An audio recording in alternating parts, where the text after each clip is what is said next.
ॐ नमो भगवते वासुदेवाय। ॐ नमो भगवते वासुदेवाय। ॐ नमो भगवते वासुदेवाय। यः स्वानुभावम् अखिलं श्रुतिसारमेकम् आध्यात्मदीपम् अतितीर्षितं तमोऽन्धम् संसारिणां करुणयः पुराणगुह्यम् तं व्याससूनम् उपयामि गुरुं मुनीनाम्। नारायणं नमस्कृत्य नरं चैव नरोत्तमं देवीं सरस्वतीं व्यासं ततो जयमुदीरये। श्रवणतां स्वकथा कृष्ण पुण्यश्रवणकीर्तिनः हृदयन्तस्तो हि अभद्राणि विदुनोति सुहृतसताम्। नष्टप्रायेषु अभद्रेषु नित्यं भागवत सेवया भगवती उत्तम श्लोके भक्तिर्भवति नैष्टिकी। श्रवणतः श्रद्धया नित्यं गृणतश्च स्वचेष्टितम्। कालेन नातिदीर्घेण भगवान् विशते हृदि कृष्णाय वासुदेवाय देवकी नंदनाय च नंदगोपकुमाराय गोविन्दाय नमो नमः। नमः पंकजनाभाय नमः पंकजमालिने नमः पंकजनेत्राय नमस्ते पंकजांग्रिये। जय श्री कृष्ण चैतन्य प्रभु नित्यानंद श्री अद्वैत गदाधर श्रीवासादि गौर भक्त वृंद। हरे कृष्णा कृष्णा कृष्णा हरे हरे, हरे राम राम राम हरे हरे। हरे कृष्णा कृष्णा कृष्णा हरे हरे, हरे राम राम राम हरे हरे।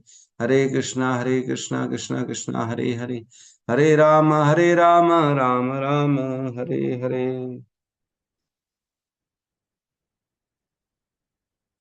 हरे कृष्णा। तो सभी भक्तों का स्वागत है प्रातःकालीन विशेष सत्र में। प्रहलाद महाराज की कथा बड़ी सुंदर चल रही है और आज 5वां दिवस है हमारा। 4 दिवस ऑलरेडी हो चुके हैं प्रहलाद महाराज के बारे में चर्चा करते करते। हमने सारी चीजों का अध्ययन किया, श्रवण किया कि किस प्रकार जो है हिरण्यकश्यपु ने तपस्या करी, फिर तपस्या के बाद वरदान मिला, फिर जो है पुत्र हुआ उन्हें प्रहलाद महाराज को स्कूल में एडमिशन हुआ। शंड और अमरक जो है शुक्राचार्य के पुत्र, उनके स्कूल में, असुरों के स्कूल में एडमिशन हुआ। फिर जो है वह ज्ञान तो लेते थे प्रहलाद महाराज, लेकिन ज्ञान को स्वीकार नहीं करते थे, ग्रहण नहीं करते थे, है ना। तो ग्रहण करना इज वेरी इंपॉर्टेंट। क्या हम ग्रहण कर रहे हैं, है ना। तो हम जानते हैं कुंती महारानी कहती हैं, है ना, अपना एक बड़ा सुंदर श्लोक आता है कुंती महारानी जिसमें कहती हैं, श्रवन्ति गायन्ति गृणन्ति अभीक्षणः स्मरन्ति निन्दन्ति तवेहितं जना तयेव पश्यन्ति अचिरेण तावकं भव प्रवाहो परमं पदाम्बुजम्। 5 चीजें करनी है। क्या करनी है? श्रवणंती गायन्ति गृणंती अभीक्षण। श्रवण करना है और गायन करना है, उसी को बोलना है। और क्या करना है? ग्रहण करना है। ग्रहण, ग्रहण मीन्स हृदय में उतारना, जीवन में उतारना, उसको, उसका जो है उसके अनुसार जीवन को चलाना, इसे कहते हैं ग्रहण करना। श्रवणंती गायन्ति गृणंती अभीक्षण स्मरंती निंदंती, उसी का स्मरण करना और उसी को स्मरण कर करके हर्षित होना। निंदंती मीन्स खुश होना, प्रसन्न होना। क्या क्या करना है?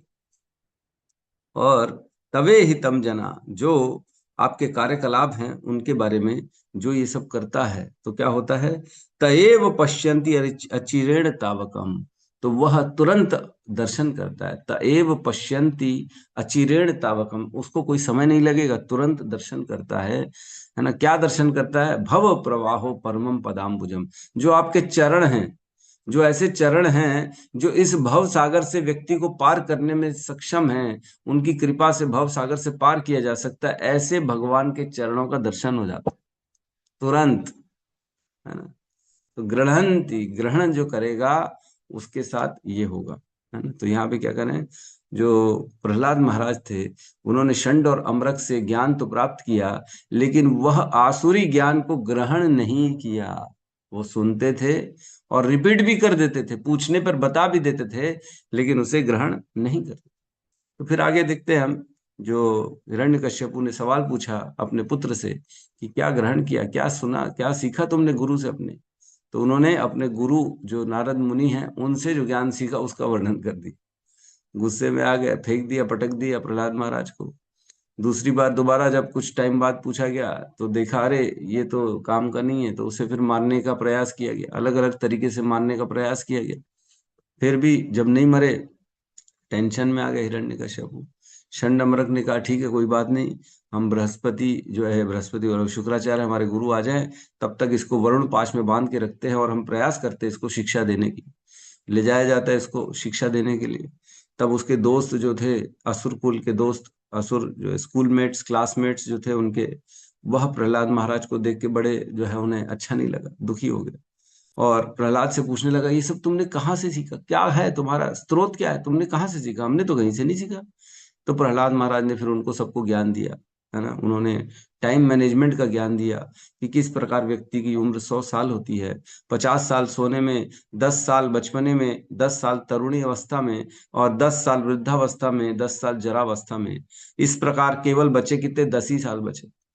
10 साल केवल व्यक्ति के पास ऐसे समय बचता है जिसमें वो कुछ कर सकता है। बाकी तो समय निकलता जा रहा है सोने, खाने पीने, बचपन, बुढ़ापे में, बीमारी में। तो इस प्रकार प्रहलाद महाराज अपने अन्य शिशुओं को ज्ञान देते हैं कि बचपन से व्यक्ति को भगवान की भक्ति करनी चाहिए। कौमरम आचरेत प्रज्ञो धर्मान भागवतनी, सुदुर्लभ मनुष्य जन्म तदपि ध्रुवम अर्थदम। ये मनुष्य जीवन जो है अर्थदम है, यही एकमात्र साधन है मनुष्य जीवन जिससे भगवान की प्राप्ति की जा सकती है। तो इस प्रकार का उन्होंने ज्ञान दिया। फिर जब देखा षंड और अमरक ने कि ये तो वायरस की तरफ फैल रहा है, ये भक्ति जो है, ये कृष्ण के प्रति जो भक्ति है फैलती जा रही है, तब उन्होंने दोबारा हिरण्यकश्यपु को बताया, अरे बाबा इसको तो रखना ठीक ही नहीं है, ये तो आदमी ठीक नहीं है, ये तो फैलाते जा रहा है। तो भक्त जहां जाता है वो भक्ति फैलाता है। जहां जाते हम, क्या हमको संसारी बात करने में आनंद आता है? नहीं आता। कृष्ण की बात हो, भगवत गीता की बात हो, भक्तों की बात हो, मंदिर की बात हो, तो अच्छा लगता है। हाँ हाँ ठीक है ठीक है, हमारा इंटरेस्ट का टॉपिक आ गया, अब हम इस पे चर्चा कर सकते हैं। तो वैसे ही जो है प्रहलाद महाराज केवल भगवान की भक्ति का चर्चा करते थे और कुछ नहीं करते थे। तो हिरण्यकश्यपु को टेंशन हो गया, बोले अब तो इसका मैं ही खात्मा कर दूंगा, है ना। वो बड़े क्रोधित हो गए हिरण्य और प्रहलाद महाराज को जो है उन्होंने डराया और बोले आज तो मैं तेरा वध कर दूंगा, तेरे को ये शक्ति आ कहाँ से रही है, कौन तेरे को शक्ति दे रहा है इतनी जो तू मेरे खिलाफ खड़ा है। तो प्रहलाद महाराज बोलते हैं, वही शक्ति जो मेरे पास आ रही है, उसी शक्ति से तो आप भी खड़े हो। आपके पास भी वही शक्ति है, वही प्रदान कर रहे हैं विष्णु, उसी की शक्ति से आप भी खड़े हैं, हम भी खड़े हैं, हमारे पास भी वहीं से आ रही है। वो हर कहीं है, आप यहाँ है, मेरे और अंदर, आपके अंदर नहीं, सब जगह वो। तो हिरण्यकश्यपु कहते, क्या इस खंबे में भी है? बोले हाँ है। तो फिर वह खंबा को प्रहार करके, मुष्टि प्रहार करके जो है वह तोड़ देते खंबे को।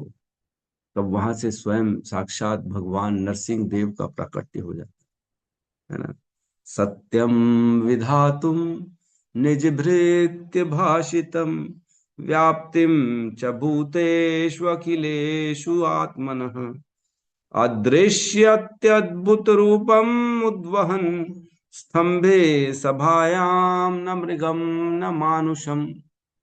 उस सभा में, उस स्तंभ से जो है, न मनुष्य, न मृग, न ही पशु, न ही मनुष्य के रूप में जो है एक अद्भुत रूपम, एक ऐसा अद्भुत रूप प्रकट हो गया जो अखिलेशु आत्मनः, जो सबके अखिल आत्मा है, भगवान है, वह प्रकट हो गए वहां पे। क्यों प्रकट हो गए? क्योंकि सत्यम विधातुम निज भृत्य भाषितम, उनका निज भृत्य जो है ना, जो प्रहलाद महाराज निज उनका खासम खास भक्त है, ऐसे भक्त के वचनों का मान रखने के लिए भगवान स्तंभ से प्रकट हो, केवल इसलिए प्रकट हो गए क्योंकि प्रहलाद महाराज ने बोला हाँ इस खंबे में है, बस। इस बात को सत्य करने के लिए भगवान स्वयं नरसिंह रूप में उस स्तंभ से प्रकट। तो भगवान अपने भक्तों की बात को स्वीकार करते हैं, वो कभी भी रिजेक्ट नहीं करते। अगर हम बोलेंगे कि आपके घर में भी, आपकी दीवार में भी भगवान है, मानेंगे हम? क्या हम भी दीवार तोड़ देंगे? अरे भगवान है इसके अंदर, तोड़ो, निकाल। नहीं नहीं, अरे बोले नहीं नहीं, इसमें नहीं है, इसको मत तोड़ो, ये तो एज इट इज रहने दो। वो तो खंबे में थे, हमारे घर के खंबे में नहीं है। ऐसा नहीं है। भगवान हर कहीं है, हर कहीं है। जहां देखो तारे क्या हो, कृष्ण उपदेश। जहां देखो वहां कृष्ण उपदेश करो। हर जगह भगवान स्थित है, कहीं नहीं ऐसा जहां भगवान नहीं। विश्व के हर अणु में भगवान विष्णु है। तो भगवान प्रकट हो गए अपने भक्त प्रहलाद की वचनों की रक्षा करने के लिए। फिर उसके बाद उन्होंने हिरण्यकश्यपु का वध कर दिया, दहलीज पे ले जाके उसकी आंतों को माला समझ के पहन लिया, उसके हृदय को निकाल के दूर फेंक दिया। बोले ये हृदय कोई काम का नहीं। ये हृदय में जिसमें मुझे रहना चाहिए, उसमें तुमने केवल अपने आप को रखा है, अपने अभिमान को, अपने अहंकार को रखा है। यह हृदय तो काम का नहीं। दूर फेंक दिया उनके हृदय को, पूरे कल्मशों से भरा हृदय हिरण्यकश्यपु का फेंक दिया निकाल के। और स्वयं जाके बड़े ऊंचे, सबसे ऊंचे सिंहासन में बैठ गए और सभी असुरों का उन्होंने वध कर दिया। उसके बाद इतने क्रोधित हो गए, इतने क्रोधित हो गए कि सभी लोग टेंशन में आ गए, देवता लोग, कि भगवान को शांत कैसे किया जाए। तो आज हम प्रवेश करेंगे 9वें अध्याय में, जिसमें भगवान नरसिंह देव को प्रार्थनाओं के द्वारा कैसे शांत किया गया, कैसे उनका रौद्र रूप, जो इतने क्रोधित हो गए थे, जो लाल लाल पीली आंखें इनकी एकदम चमकते हुए सोने की तरह भगवान नरसिंह देव की आंखें हो गई थी, उनको क्रोधित अवस्था से कैसे शांत किया गया, आज हम इस पे चर्चा करेंगे। तो 9वें अध्याय के पहले श्लोक में कहते हैं, ब्रह्मा जी, शिव जी तथा अन्य बड़े बड़े देवताओं का साहस न हुआ कि वे श्री भगवान के समक्ष जाएं, क्योंकि उस समय वे अत्यंत क्रुद्ध थे। सोचो, ब्रह्मा जी, शिव जी, बड़े बड़े देवता का साहस न हुआ। वो लोग डर रहे थे कि हिरण्यकश्यपु जैसे आदमी को वध कर दिया, जिसने हम सबको दास बना के रखा था, ऐसे आदमी के, ऐसे भगवान के सामने हम कैसे चले जाएं, वो भी क्रुद्ध अवस्था में। डांट डपट देंगे, एक आध हाथ इधर उधर मार देंगे तो हमारा भी खात्मा हो जाएगा, हमारा भी जीवन अंत हो जाएगा। आगे कहते हैं, वहां पर उपस्थित भयभीत समस्त देवताओं ने लक्ष्मी जी से प्रार्थना की कि वे श्री भगवान के समक्ष जाएं, किंतु उन्होंने भी श्री भगवान का ऐसा अद्भुत तथा असामान्य रूप कभी नहीं देखा था, अतः वे उनके समक्ष नहीं जा सकी। लक्ष्मी जी ने भी मना कर दिया। अरे बोले, तुम्हारा तो पति है, जाओ, पति के पास नहीं जाओगी क्या? उसको शांत तो कर दो। तो पत्नी ने मना कर दिया, ये मेरा पति नहीं है, ये तो अलग ही टाइप का आदमी है, जिससे मैंने शादी करी थी वो तो बेचारा लेटा रहता है, और ये तो देखो खंभे फाड़ फाड़ के निकल रहा है, उसकी आतड़ियां निकाल के गले में पहन लिया है, चारों तरफ खूना खून है, इसके पास मैं नहीं जा सकती। मना कर दिया लक्ष्मी जी ने। बोले ये मेरे बस में नहीं है, इनको शांत करना, मैं नहीं जा सकती।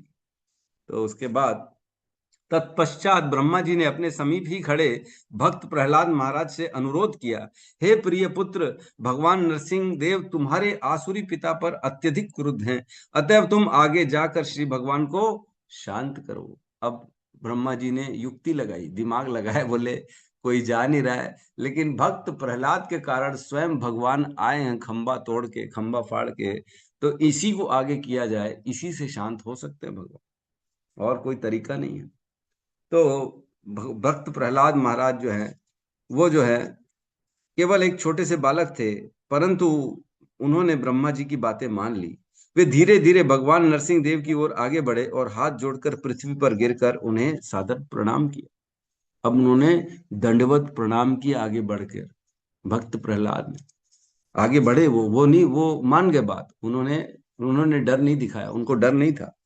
जब नरसिंह देव ने देखा कि छोटा सा बालक भक्त प्रहलाद महाराज ने उनके चरण कमलों पर साष्टांग प्रणाम किया है, तब वे अपने भक्त के प्रति अत्यधिक भाव विभोर हो उठे। भक्त प्रहलाद को उठाते हुए उन्होंने अपना कर कमल उस बालक के सिर पर रख दिया। उनका हाथ उनके समस्त भक्तों को सदैव अभय दान करने वाला है। भगवान का हाथ, भगवान की कृपा समस्त भक्तों को अभय प्रदान करती है। अभय, जो भगवान की शरण में चला जाता है उसे किसी बात का भय नहीं होता, है ना। क्या कहते हैं हमारे अर्जुन, कृष्ण कृष्ण महाबाहो भक्तानाम अभयंकर त्वमेको दह्यमानानाम अपवर्गो वसि संसृते। हे कृष्ण, आप तो सबसे महान, आप महाबाहु, आप सबसे ज्यादा शक्तिशाली हैं। आप ही क्या करते हैं, भक्ता नाम अभयंकर, आप भक्तों को अभयता प्रदान करते हैं। कृष्ण ने कहा, अर्जुन ने कहा। और क्या कहती है, उत्तरा भी आई थी दौड़ी दौड़ी भगवान के पास। क्या कहते हैं, पाही पाही महायोगिन देव देव जगतपते नान्यत्वद भयम पश्ये यत्र मृत्यु परस्परम।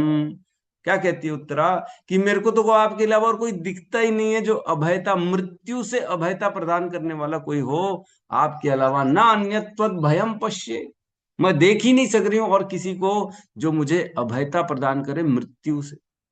क्योंकि उत्तरा के का गर्भ में परीक्षित महाराज पर उन्होंने, अश्वत्थामा ने जो है ब्रह्मास्त्र चला दिया था, तब दौड़ी दौड़ी आई थी। तो भगवान अपने भक्तों को अभय प्रदान करते हैं। जो भगवान की शरण में जाएगा वो अभय हो जाएगा, उसको किसी चीज का डर ही नहीं रहेगा। किस बात का डर, जब जीवन की डोर भगवान की दे हाथ में दे दी तो वो चलाएंगे ना, है ना। दीन बंधु दीनानाथ मेरी डोर तेरे हाथ, अब मैंने अपनी डोर आपके हाथ में दे दी। मारे कृष्ण तो राखे के, राखे कृष्ण तो मारे के। अगर कृष्ण रखना चाहेंगे तो किसी में हिम्मत है क्या मार सके, और अगर कृष्ण मारना ही चाहेंगे तो किसी में हिम्मत है क्या कोई रोक सके, कोई बचा सके। एक बार की बात है, एक नाव में 5 लोग जा रहे थे। एक भक्त था, वैष्णव था, है ना, टीका वीका लगा के ऐसी शीला प्रभुपाद के ज्ञान से युक्त था, इस्कॉन में भक्त था, माला करता था। और एक देवी का उपासक था, एक शिव का उपासक था, एक अन्य अन्य बाकी धर्मों के भी लोग थे उसमें। नाव में जा रहे थे, बीच नाव में जब नदी में बीच में पहुंची नाव, तो देखा नाव में पानी धीरे धीरे बहना अंदर रिसना चालू हो गया, अंदर नाव में प्रवेश कर रहा था पानी। धीरे धीरे नाव डूबने लगी। तो डूबने लगी, तो जो वैष्णव था उसने क्या किया, बाहर का जल, जो समंदर नदी का जल था, उठा के नाव में डालने लगा। अरे सब घबरा गए, बोले अरे पागल, ये भक्त लोग पागल ही होते, बोले टीका लगा लेते, कंठी लगा लेते, इनको अकल तो होती नहीं है। नाव डूब रही हो उल्टा और पानी डाल रहा है और डुबो रहा है इसको, बेवकूफ कहीं का। सब डांटने लगे, अरे बेवकूफ पागल क्या कर रहे तू, समझ में नहीं आता तेरे को, मारेगा क्या हम सबको। तो सब अन्य लोग प्रयास कर रहे थे बचने का, और ये पानी डाल रहा था और उल्टा नाव को डुबो रहा था। सबने जब प्रयास किया, बाकी 5 लोगों ने, तो प्रयास उनका सफल हो गया, और जो है वो नाव डूबी नहीं, वो किनारे तक पहुंच गई। तो जैसे ही नाव किनारे पे पहुंची, तो जो अंदर नाव के अंदर पानी था, फिर उस पानी को निकाल के बाहर करने लगा उस वो वैष्णव। तो सभी लोगों ने बोला अरे ये पागल ही है, जब डूब रही थी तो पानी डाल रहा था और नाव में, अब जब किनारे में आ गई है तो पानी निकाल रहा है अंदर नाव से बाहर, कि ये पागल है, इसको अक्ल नहीं है।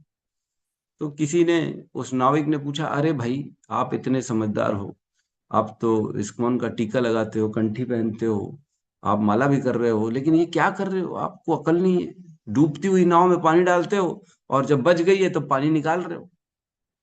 तो उस वैष्णव ने उत्तर दिया कि जब बीच नदी में नाव थी, डूबने लगी, तो कृष्ण जो है ना, वो ऐसा लगा मुझे, अब आप वो हमें मारना चाहते हैं, तो कृष्ण की इच्छा मारने की थी, तो मैंने सबको मारने के लिए उनके प्रयासों में मैंने अपना योगदान दिया। वो चाहते ना मरना है तो मार दो, मार दो, जल्दी मार दो, देरी किस बात की है। लेकिन जब कृष्ण की इच्छा थी बचाने की, कोने में आ गए, बच गए, तो कृष्ण की इच्छा थी ना, बच गए, तो अब वापस निकाल रहे। तो जब भगवान की इच्छा हो अगर मारने की, तो हमारी भी इच्छा मरने की हो जाती है। और जब कृष्ण की इच्छा है बचाने की, तो हम बच रहे हैं, उसमें कोई दिक्कत ही नहीं। तो इस प्रकार जो भक्त होता है, वो भगवान की योजनाओं में, हर हर योजना में अपना साथ देता है भगवान को। जो भगवान चाहते हैं भक्त वही करता है। भगवान मारना चाहते हैं तो मार दो, भगवान मैं तो खड़ा हूं, तैयार हूं, अभी मार दो। है बचाना है तो बचा लो, जैसी आपकी इच्छा, रखना है तो रखो, नचाना है तो नचा लो।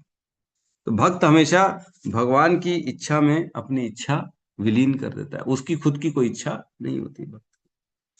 तो आगे कहते हैं, प्रहलाद की आंखों में आंसू आ गए। अब प्रहलाद भाव विभोर हो गए जब भगवान ने अपना हाथ प्रहलाद के सर पे रखा। कर कमल उन्होंने अपने भगवान अपने भक्त के हाथ सर पे रखा। क्या कहते हैं, भगवान नरसिंह देव द्वारा भक्त प्रहलाद महाराज का स्पर्श करने से भक्त प्रहलाद के समस्त भौतिक कल्मश तथा इच्छाएं पूर्णतः धुल गई।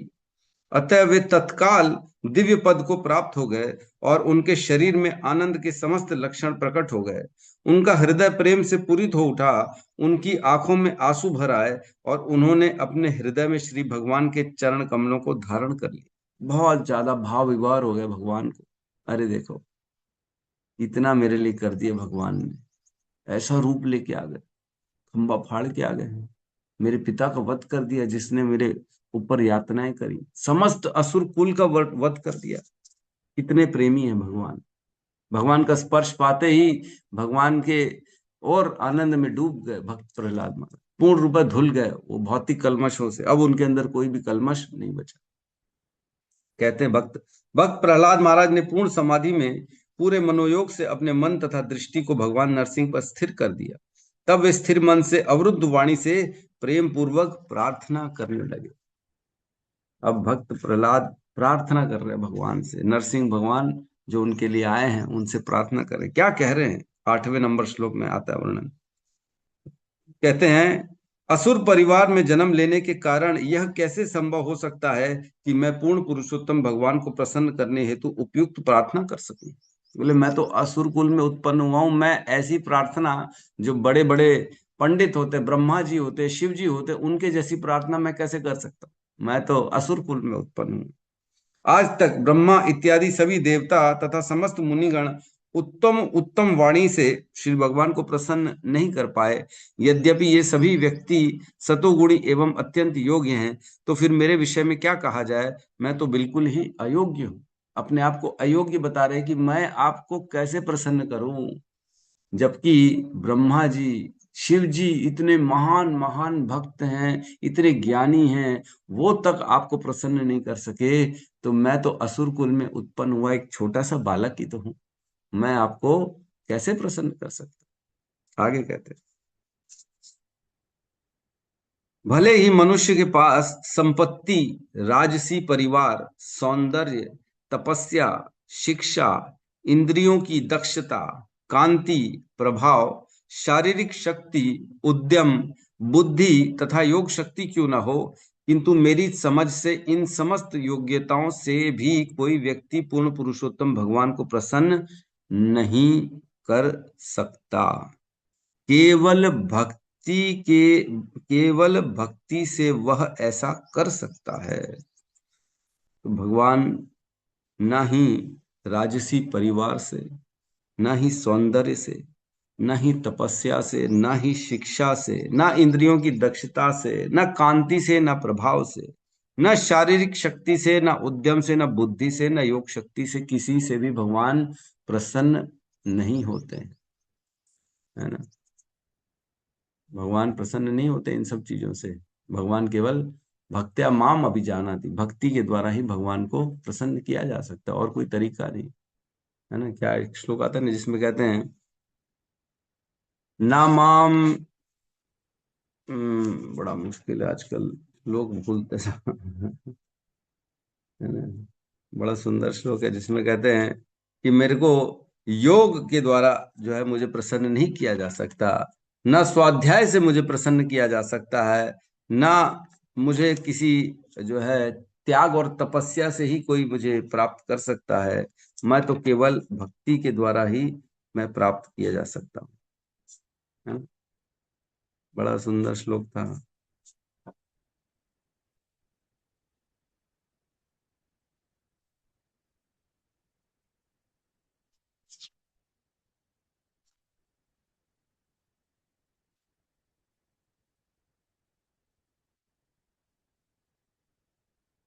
ठीक है, आता है ध्यान में तो मैं बता देता हूँ आप लोगों को। वो तो जी कह रहे वाला है हैं, क्या, तपंतु तपः? कौन सा? तपंतु। नहीं नहीं नहीं, ये नहीं।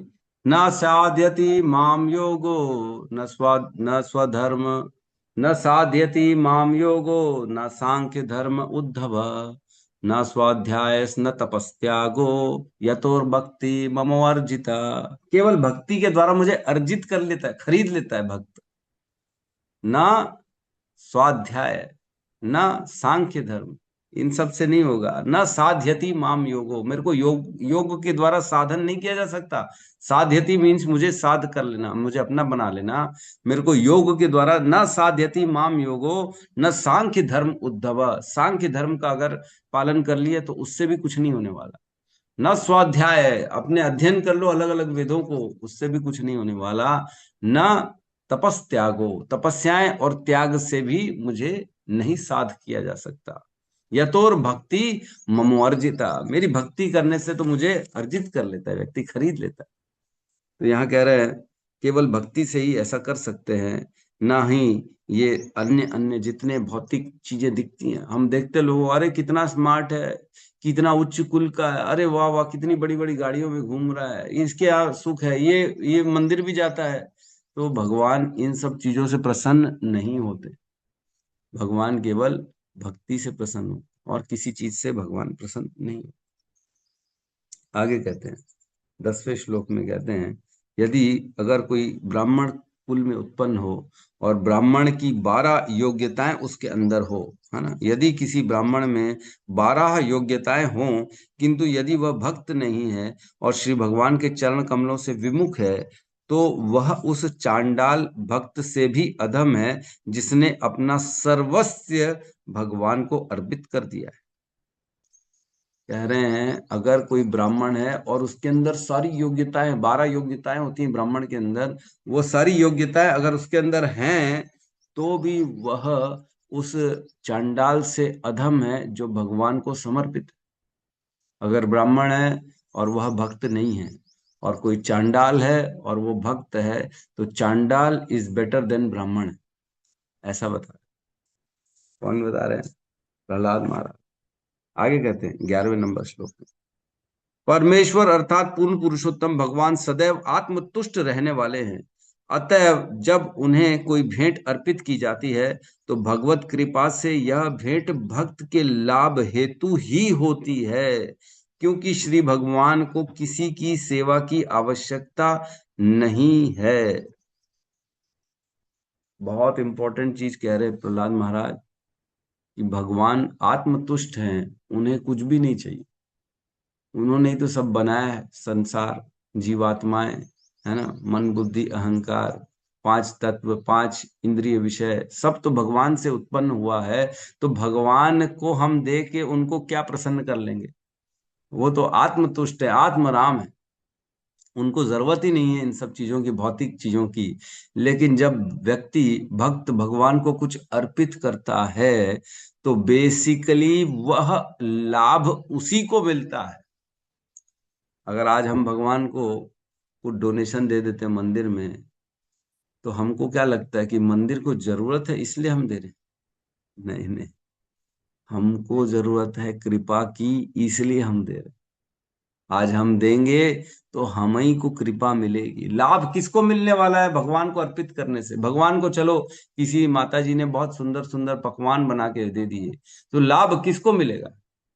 भगवान को। क्या भगवान भूखे हैं पकवान के?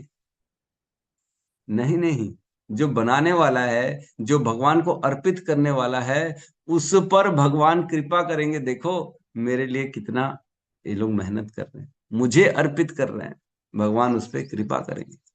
क्योंकि भगवान देखते हैं कि आप मेरे लिए क्या कर रहे हैं। हम जितना जितना भगवान की सेवा करते हैं, उतना उतना भगवान हम पे कृपा करते हैं। हम एक्चुअल में देखा जाए तो भगवान की भक्ति, भगवान की सेवा करते हैं तो हमारा ही लाभ होता है, और किसी का लाभ नहीं हो रहा। भगवान तो यथावत रहेंगे, जैसे पहले थे वैसे ही रहेंगे, बाद में भी वैसे रहेंगे। हमारे पकवान अर्पण करने से वो बदल थोड़ी जाएंगे, हष्ट पुष्ट हो जाएंगे क्या? बॉडी वॉडी बन जाएगी क्या भगवान की? वाह धन्यवाद, मेरा मैं भूखा था आपने मुझे खिला दिया, ऐसा तो नहीं होता। भगवान को अगर आप 2 ड्राई फ्रूट के दाने भी दे दें तो वो भी खा लेंगे, और भगवान को 1000 लोगों का भंडारा बनता है वो भी ऑफर होता है तो भगवान वो भी खा लेते हैं। उनको तमीज नहीं है उनको, कोई ऐसा नहीं है, अरे आज तो तूने इतना ज्यादा खिला दिया, अरे आज तो तूने कम खिला दिया, आज तो मेरे को तूने केवल जो है 2-4 ड्राई फ्रूट के दाने दिए, कल तो तूने मेरे को 50 पूड़ियां अर्पण कर दी थी। तो इन सब चीजों से भगवान को कोई फर्क नहीं पड़ता। भगवान आत्म राम है, भगवान को कुछ नहीं चाहिए। लेकिन हम जितना जितना भगवान को अर्पित करते हैं, उतना उतना हम ही शुद्ध होते हैं, हम ही को कृपा मिलती है भगवान की। और हमारा धन, हमारा मन, हमारा सारा चित्त शुद्ध होता चला जाता है। जो अर्पण करें भगवान को अर्पण करें, है ना। हमने एक श्लोक में पढ़ा था, जितना हम भगवान को देते हैं, हमारा समय देते हैं, भगवान उसके बदले वह समय को शाश्वत काल में बदल देते हैं, है ना। आयुर्हर्ति वै पुंसाम उद्यनस्तु च यन्सो तस् ऋते यत् क्षणोनीत उत्तम श्लोके वार्तयः। आयु को रोज क्षीण कर रहा है कौन? सूर्य। उदय हो रहा है, अस्त हो रहा है, उदय हो रहा है, अस्त हो रहा है, दिन प्रतिदिन हमारे जीवन से निकलता जा रहा है। एक निकल गया दिन, 2 दिन निकल गया, 6 दिन निकल गया, महीना निकल गया, साल निकल गया। आयु छीन रहा है कि नहीं? सूर्य रोज छीन रहा है। लेकिन तस्ऋते यत् क्षणो नीत, उस क्षण को छीनने की शक्ति नहीं है। कौन से क्षणों को? जिसमें हमने उत्तम श्लोके वार्तया, जिस समय में हमने भगवान की वार्ता कर ली, हमारी श्रीमद् भागवतम की कक्षा, जितनी देर हम भगवान की बात कर रहे हैं, यह समय हमारे जीवन से कोई भी नहीं निकाल सकता। उल्टा इसका बदला क्या होगा? हमारे जीवन में ये शाश्वत बढ़ के आएगा, इतना बढ़ जाएगा, इतना बढ़ जाएगा कि ये अनंत हो जाएगा। यही समय जो भगवान के लिए हमने दिया, ये अनंत बढ़ के गुना बन के हमको वापस मिलेगा। अर्थात ऐसा जीवन मिल जाएगा जो शाश्वत हो जाएगा, कभी न मरने वाला जीवन हो जाएगा। तो जितना जितना हम जो भी भगवान को अर्पित करते हैं, इसी के हमने तात्पर्य में पढ़ा था कि अगर कोई व्यक्ति भगवान को अपना जो है धन देता है, तो कितना बढ़ के मिलता है। हमने पढ़ा था, ब्राह्मण अब्राह्मण को देगा, जो ब्राह्मण नहीं है उसको धन देगा, तो एक का एक ही मिलेगा। 1 रुपया किसी को दिया जो ब्राह्मण नहीं है, अब्राह्मण है, तो एक ही मिलेगा। आप गलती से मत सोच लेना मेरे को 1 लाख मिलने वाला है। बोलते हैं ना, कई लोग भिखारी लोग आते हैं, एक दोगे तो तुमको 1 लाख देगा। अरे तू नियम बनाएगा क्या? तूने नियम बनाया क्या? एक की बदले 1 लाख देगा? वो तो भगवान का नियम है, जो मनुस्मृति में लिखा है वो मिलने वाला है, तेरे बोलने से थोड़ी मिलेगा। तू वैष्णव है, तू ब्राह्मण है, तब तो हम जो है कंसिडर कर सकते हैं। अगर अब्राह्मण को 1 रुपया दिया तो एक का एक ही मिलेगा। अगर ब्राह्मण बंधु को दिया 1 रुपया तो 2 रुपया मिलेगा। ब्राह्मण बंधु मीन्स जो ब्राह्मण तो है लेकिन ब्राह्मण के कार्य नहीं करता। ब्राह्मण है, ब्राह्मण कुल में उत्पन्न हुआ है, मिश्रा शर्मा उपाध्याय दीक्षित है वो, लेकिन वह ब्राह्मण के कार्य नहीं करता, वो तो जॉब करता है ना। ऐसे व्यक्ति को एक देंगे तो 2 मिलेगा। और किसी विप्र को देंगे जो वेद के अध्ययन करता है, जो वेदों के अनुसार अपने जीवन को चलाता है, जो अध्ययन में लगा हुआ है, किसी में वो ब्राह्मण के गुण हैं उसमें, लेकिन पूर्णतः ब्रह्म को प्राप्त नहीं है ना, प्रयास में है, ऐसे व्यक्ति को एक देंगे तो 1 लाख मिलता है। 1 लाख मिलेगा अगर किसी विप्र को देते हैं, है ना। और अगर किसी वैष्णव को दे दिया, ऐसे व्यक्ति को दे दिया जो ब्रह्म को जानता है, ब्रह्म के स्तर तक पहुंच चुका है, भगवान की प्राप्ति हो चुकी है उसको, ऐसे व्यक्ति को अगर हम देंगे तो इतना मिलेगा, अनगिनत मिलेगा, जिसको गिन ही नहीं सकते। तो बुद्धिमान व्यक्ति अपना पैसा कहाँ देगा? रोड में? भिखारी को? किसको देगा? एक देंगे तो वहां एक ही मिलेगा। और अगर किसी वैष्णव को दे दिया तो फिर एक का अनगिनत मिलेगा। क्यों? क्योंकि वैष्णव को ज्ञान है कि उस धन का उपयोग कहाँ करना है। वह अपने भोगों के लिए नहीं यूज करता, वैष्णव कभी भी यूज नहीं करता, ये काम ही नहीं है वैष्णव का। वैष्णव क्या करता है? उल्टा उसका उपयोग धन को भगवान की सेवा में लगा, भक्तों को भंडारा करा देता है, वह ज्ञान का, भागवत का प्रचार करता है, भागवत धर्म का प्रचार करता है। इसलिए भगवान ने ये धर्म, ये नियम बनाया है, ऐसे कार्य जिससे भगवान का ज्ञान का प्रचार हो, उस ज्ञान, उस कार्यों में अगर कोई भी धन देता है, योग देता है, अपना समय देता है, अपना बल देता है, तो उसे अनगिनत मिलता है, ताकि भगवान के ज्ञान का प्रचार हो सके। तो हम कोई भी भगवान को भेंट अर्पित कर रहे हैं, तो यहाँ पे भक्त प्रहलाद महाराज कह रहे हैं कि वो अपने लाभ के लिए कर रहा है, उसी को लाभ मिलना है और किसी को नहीं मिलना। आगे कहते हैं 12वें नंबर श्लोक में, नहीं 12वें नहीं, अब कहते हैं सीधा 15 नंबर श्लोक में, है ना। हम 9वें अध्याय में हैं, जिसमें भगवान को शांत करने के लिए यह सारी प्रार्थनाएं कर रहे हैं। कौन? प्रहलाद महाराज। प्रहलाद महाराज कह रहे हैं, मैं ना तो आपके भयानक मुखारविंद तथा जीभ से, ना ही सूर्य के समान चमकीली आपकी आंखों से या टेढ़ी भौहों से भयभीत हूं। अब कह रहे नहीं नहीं, मैं आपसे भयभीत नहीं हूं, है ना।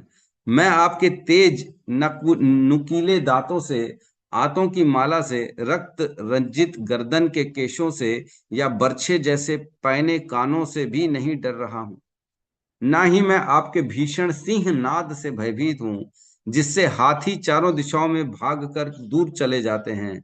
मैं आपके नाखूनों से भयभीत हूं, ना मैं आपके नाखूनों से भयभीत हूं, जो आपके शत्रु को मारने के निमित्त है। मैं आपसे भयभीत नहीं हूं, ना आपके नाखूनों से, ना आपकी गर्जना से, ना आपकी आंखों से, ना आपकी माला से मैं भयभीत नहीं हूं। आगे कहते हैं, हे पतितों पर सदैव परम शक्तिशाली दुर्जय प्रभु, मैं अपने कर्मों के कारण असुरों की संगति में आ पड़ा हूं। अतः मैं इस भौतिक संसार में अपनी जीवन दशा से अत्यधिक भयभीत हूं। अब बता रहे मैं किससे भयभीत हूं? आपसे भयभीत नहीं हूं। हे नरसिंह भगवान, आपका रूप देख के जो लोग डर रहे हैं, मैं आपसे भयभीत नहीं हूं। मैं तो अपनी स्थिति, अपनी दशा में भयभीत हूं कि मैं असुर कुल में उत्पन्न हुआ हूं। मैं अपना उद्धार कैसे करूं? वह क्षण कब आएगा जब आप मुझे उन चरण कमलों की शरण में बुला लेंगे, जो बद्ध जीवन से मोक्ष के परम लक्ष्य है। मैं कब आपके पास आ पाऊंगा भगवान? इस बात का टेंशन है प्रहलाद महाराज को। संसार में तो आ गए हैं, लेकिन संसार में इतना प्रेम आ गया, इतना राग आ गया है कि यहां से निकलने की इच्छा ही नहीं है कि नहीं? जेल में चला गया कैदी, जेल में इतना अच्छा लग रहा है कि अब उसको बाहर की दुनिया चाहिए ही नहीं। जेल में ही रह रहा है, अरे जेल में ही ठीक है, हम बाहर क्या करेंगे जाके। तो वैसे ही हमारा हाल है। आ तो गए इस संसार में, जेल में, लेकिन इसी जेल में रह के आपस में इतना राग और द्वेष हो गया है, बस इसी में लगे हुए हैं, है ना। कोई अपना कैदी अगर अपने सेल, जो कैदी जिसमें रहते हैं, जिसको कारगार कहते हैं, बस उसी को चाहे कि नहीं वो वाला कारगार मेरे को दे दो, वो अच्छा रूम है, वो उसमें वो वहां वाले कैदियों को, वहां वाले कैदियों को सुविधाएं ज्यादा हैं, हमको भी थोड़ी सुविधा वाला जेल मिल जाए ना। हम बस इसी के लिए प्रयास कर रहे हैं, व्यक्ति जेल में ही रहना चाह रहा है, लेकिन थोड़ी सी सुविधाएं मिल जाए जेल के अंदर, बस यही हमारी भी स्थिति है। हम सब जेल में हैं, इस जन्म मृत्यु के चक्र में, इस भौतिक संसार जो एक जेल के समान है, और इसी में केवल केवल उन्नति में लगे हुए हैं। हमारे को भी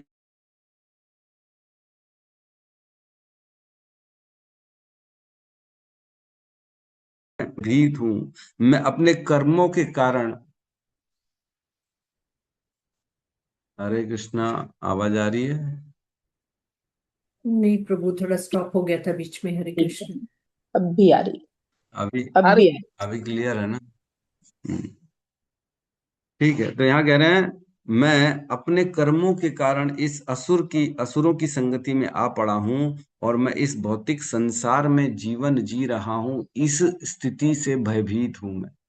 प्रहलाद महाराज डर रहे हैं। हम लोग प्रसन्न रहते हैं, वाह वाह हमारी लाइफ तो बढ़िया चल रही है, हमको कोई टेंशन नहीं। और प्रहलाद महाराज भयभीत है अपनी अवस्था से कि मैं कब आपके शरण में जाऊंगा, कब मैं आपके धाम में जाऊंगा। मैं इस संसार में फंसा हुआ हूं अपने कर्मों के कारण।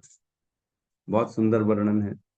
आगे कहते हैं, हे महान, हे परमेश्वर, प्रिय तथा अप्रिय परिस्थितियों के संयोग से तथा उनके वियोग के कारण मनुष्य स्वर्ग या नरक लोकों में अत्यंत विचारणीय स्थिति को प्राप्त करता है, मानो संताप की अग्नि में जल रहा हो।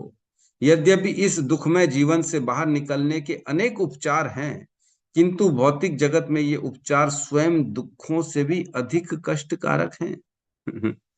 किसी को दुख मिल रहा है और वो दुखों से निकलना चाहता है, तो उसके लिए क्या मेहनत करता है, वो बहुत प्रयास करता है कि मेरे जीवन का ये दुख बाहर हो जाए, है ना। मेरे को जीवन में बीमारी है, कैंसर है, अल्सर है, जो भी है, इससे मैं परेशान हूँ, निर्धनता दरिद्रता है, है ना, पड़ोसी परेशान कर रहा है, अब मेरे को नया घर चाहिए, दूसरे स्थिति अच्छी लोकेशन में, प्रयास कर रहा है।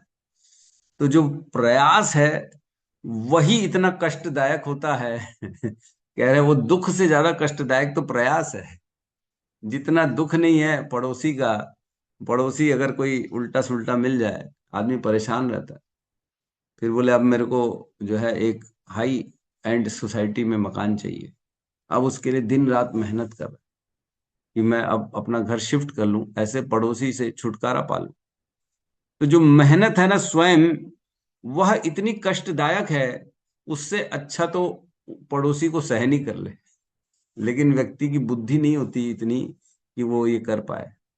वो क्या सोचता है, नहीं नहीं मैं मेहनत करूंगा ना, मैं मेहनत करूंगा और अपनी दुखमय स्थिति को मैं उससे बाहर हो जाऊंगा, दुख को दूर कर लूंगा अपने प्रयासों से। लेकिन व्यक्ति ये नहीं जानता कि उसके प्रयास में ही इतना दुख है, कि वह स्थिति में इतना दुख नहीं है जितना प्रयासों में दुख है। वो बता रहे हैं, है ना। अतः मैं सोचता हूं कि इसकी एकमात्र औषधि आपकी सेवा से संलग्न होना है। कृपया मुझे ऐसी सेवा का उपदेश दें। कह रहे हैं उस दुखों से छुटकारा पाने के लिए जितना प्रयास करता है ना, इन सब को छोड़ के व्यक्ति को भगवान की सेवा कर ले तो स्वतः वो सुखी हो जाएगा, स्वतः सुखी हो जाएगा। उसको जरूरत नहीं इतने प्रयास करने की, लेकिन अज्ञानतावश वह प्रयास कर रहा है। आगे कहते हैं 20 नंबर श्लोक में कहते हैं, हे प्रभु, इस भौतिक जगत में प्रत्येक व्यक्ति सतो रजो तथा तमो गुण से प्रभावित होकर भौतिक प्रकृति के गुणों के अधीन हो जाता है। हम जानते हैं, हमें हमें तीनों गुण बांध देते हैं ना। सत्वम रजस्तम इति गुणा प्रकृते संभवा निबदंती महाबाहो देहिनम देहे देहिनम अव्ययम। ये जैसे ही व्यक्ति संसार में आता है इसको तीनों गुण बांध देते हैं। अव्ययम, इसको कोई काट नहीं सकता, इससे छुटकारा नहीं पा सकता। रजोगुण सतोगुण तमोगुण, हर व्यक्ति के अंदर ये तीन गुण रहते हैं और उसे प्रभावित करते रहते करते रहते करते रहते। हमें पता ही नहीं पड़ता है, लेकिन हम गुणों के अधीन हैं। गुण हमारे विचारों में प्रवेश करते हैं, हमारी बुद्धि में प्रवेश करते हैं और हमें ऐसे ऐसे तर्कों से विवश कर देते हैं कि हम वही काम करते हैं जो गुण चाहते हैं। सर्वोच्च व्यक्ति ब्रह्मा जी से लेकर एक शूद्र चींटी तक समस्त प्राणी इन्हीं गुणों के वशीभूत होकर कार्य करते हैं। सभी में ये गुण है, ब्रह्मा जी में भी गुण है, यद्यपि उनमें सतोगुण की मात्रा बहुत ज्यादा है, लेकिन थोड़ा सा रजोगुण और तमोगुण भी है। तभी तो सरस्वती के प्रति आकर्षित हो गए थे, क्यों, है कि नहीं। अतएव इस भौतिक जगत में सभी व्यक्ति आपकी शक्ति के वशीभूत हैं। वे जिस कारण से कर्म करते हैं, जिस स्थान में कर्म करते हैं, जिस काल में कर्म करते हैं, जिस पदार्थ के कारण कर्म करते हैं, जिस जीवन लक्ष्य का को उन्होंने अंतिम मान रखा है, तथा इस लक्ष्य को प्राप्त करने की जो विधि है, ये सभी आपकी शक्ति की अभिव्यक्ति के अतिरिक्त और कुछ भी नहीं। जो हम कर्म कर रहे हैं, जिस काल में कर्म कर रहे हैं, जिस स्थान में कर्म कर रहे हैं, जिस बुद्धि से कर्म कर रहे हैं, जिस पदार्थों से कर्म कर रहे हैं, ये सब तो भगवान की शक्ति है। हम कैसे अपनी चला सकते हैं, अपनी नहीं चला सकते। हमने पढ़ा था 5 कारण होते हैं किसी भी कार्य को संपन्न करने में, है कि नहीं, है ना। अधिष्ठानम तथा कर्ता कारणम च पृथक विधम विविधाश्च पृथक चेष्टा देवम चैवत्र पंचमम। 5 कारण से ही कोई कार्य संपन्न हो पाता है ना। उसमें एक है व्यक्ति के इच्छा, बस एक ही है जो व्यक्ति के हाथ में है, बाकी सारी तो भगवान के हाथ में। हमने पढ़ा था 5 में से 4 तो फिक्स्ड हैं, हमारे हाथ में नहीं है, केवल एक ही हमारे हाथ में है, वो है इच्छा। अगर हम इच्छा करेंगे तो हो सकता है वह कार्य हो जाए, अदरवाइज नहीं हो पाए। निस्संदेह चूंकि शक्ति तथा शक्तिमान अभिन्न होते हैं, अतएव ये सब आपकी ही अभिव्यक्ति है, आपके कारण सारा कुछ हो रहा है। और आगे कहते हैं 25 नंबर में,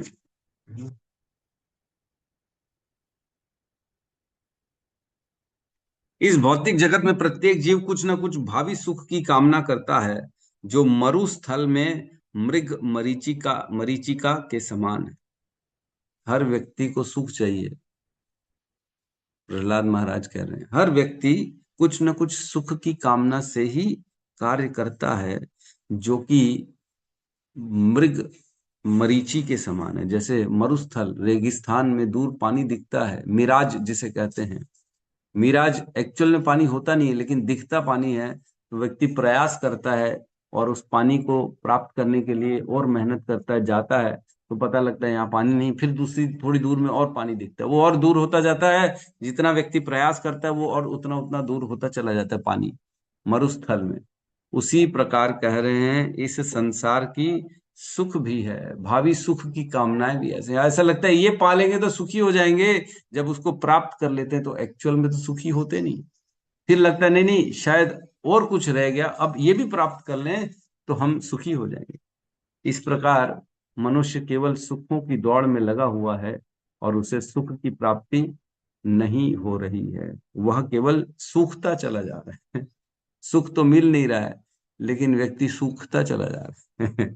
बुढ़ापा आता जा रहा है और ऐसा लगता है अरे जीवन में तो कुछ सुख मिला ही नहीं, कुछ नहीं। आगे कह रहे हैं, भला मरुस्थल में जल कहाँ, दूसरे शब्द में इस भौतिक जगत में सुख कहाँ। जहां तक इस शरीर की बात है, इसका मूल्य ही क्या है। यह विभिन्न रोगों का स्रोत मात्र है। शरीर में सुख अगर हमें लगे इस शरीर से सुख मिल जाएगा, तो हम बहुत बड़ा गलत फहमी में हैं। इस शरीर से सुख नहीं मिलता, ये शरीर ही दुख देने के लिए बना है। आज अगर हम शरीर के अंगों की कल्पना करें, मैं बोलूं आपको कि आपके पैर की जो छोटी उंगली होती है, उसने आज तक क्या सुख दिया है आपको? कुछ सुख दिया है? छोटी उंगली पैर की जो एकदम छोटी सी लास्ट में होती है, कोई सुख नहीं दिया उसने आज तक। लेकिन अगर उसमें एक कांटा गड़ जाए ना, तो वो इतनी दुख देने में उसकी क्षमता है कि नींद हराम कर देगी वो, है कि नहीं? बहुत से हमारे शरीर के अंग ऐसे हैं जो कोई सुख नहीं दे सकते, लेकिन यद्यपि उन्हें दुख देने की पूरी क्षमता दी गई है कि हमें वो पूरी तरह से दुखी कर सकते, पूरी तरह से। तो हमारा शरीर केवल दुखों के लिए बना है। दुखालयम शाश्वतम, इस संसार में दुखी दुख है, शरीर में दुखी दुख है और कुछ नहीं। इसमें अगर हम सुख की कोरी कल्पना कर लें, तो ये केवल शुष्क चिंतन है, ये सूखा है, कुछ नहीं है इसमें। सुख मिल जाएगा भाई इस शरीर से, तो हम बहुत बड़ी गलत फहमी में। ये ही संस्पर्शजा भोगा दुख योनि एव ते आद्य अंतवंत कौंतु न तेषु रमते बुधा। इस संसार में ये ही संस्पर्शजा भोगा, इंद्रियों के भोग जो हैं, उनके संग से व्यक्ति की इंद्रियां, इंद्रियों के जो विषय है उनके संग से हमें लगता है कि सुखी हो गई।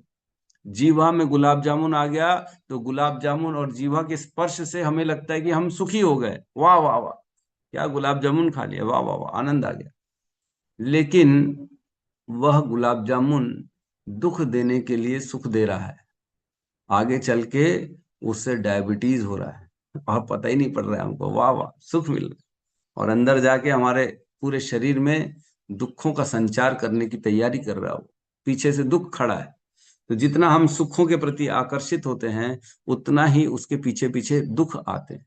यद्यपि इस संसार में सुख के नाम की कोई चीज है नहीं। आगे कह रहे हैं, यह विभिन्न रोगों का स्रोत मात्र है। तथा कथित दार्शनिक, वैज्ञानिक तथा राजनीतिक इसे भली भांति जानते हैं, फिर भी वे क्षणिक सुख की आकांक्षा रखते हैं। सुख प्राप्त कर पाना अत्यंत कठिन है, परंतु वे अपनी इंद्रियों को वश में न कर पाने के कारण भौतिक जगत में तथाकथित सुखों के पीछे दौड़ते हैं और वास्तविक निष्कर्ष तक कभी नहीं पहुंच पाते। जो ज्यादा समझदार समझते हैं अपने आप को, जिनको लगता है हम पढ़े लिखे हैं, हम जानकार हैं, हम बहुत ज्यादा जो है, हम अपने प्रयासों से, we are intelligent, we are scientific, we are modern, हमको सुख मिल जाएगा, तो बहुत बड़ी गलत फहमी में है। क्योंकि सुख है ही नहीं इधर, प्रयासों से सुख नहीं मिल सकता, है कि नहीं? तो आगे कहते हैं, नरसिंह भगवान जो है ना, अब हम सीधे आगे बढ़ते हैं श्लोक क्रमांक 52 में। उसमें कहते हैं कि नरसिंह भगवान, और बहुत उन्होंने प्रार्थनाएं करी, तो मैंने जो जो ऐसा लगा मेरे को जो चर्चा करने लायक थी, मैंने उस पर अपनी चर्चा करी आज, है ना। अब भगवान कहते हैं, श्री भगवान वाच, कहते हैं, प्रहलाद भद्र भद्रम ते प्रतीयोहम ते असुरोत्तमम वरम वृणीषि वरम वृणीष्व अभिमतम कामपूरो अस्मह्यम नृणाम। पूर्ण पुरुषोत्तम भगवान ने कहा, हे सौम्य प्रहलाद, हे असुरों में उत्तम, तुम्हारा कल्याण हो। मैं तुमसे अति प्रसन्न हूं। हर जीव की इच्छा पूर्ण करना मेरी लीला है, इसलिए तुम मुझसे कोई भी मनोवांछित वर मांग सकते हो।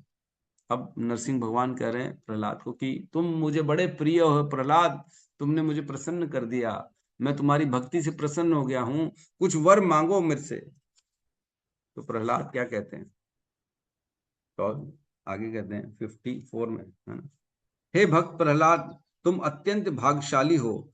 तुम मुझसे यह जान लो कि जो अत्यंत बुद्धिमान तथा उन्नत है, वे सभी भावों द्वारा मुझे प्रसन्न करने का प्रयत्न करता है, क्योंकि मैं ही ऐसा पुरुष हूं जो प्रत्येक की समस्त इच्छाओं को पूरा कर सकता हूं।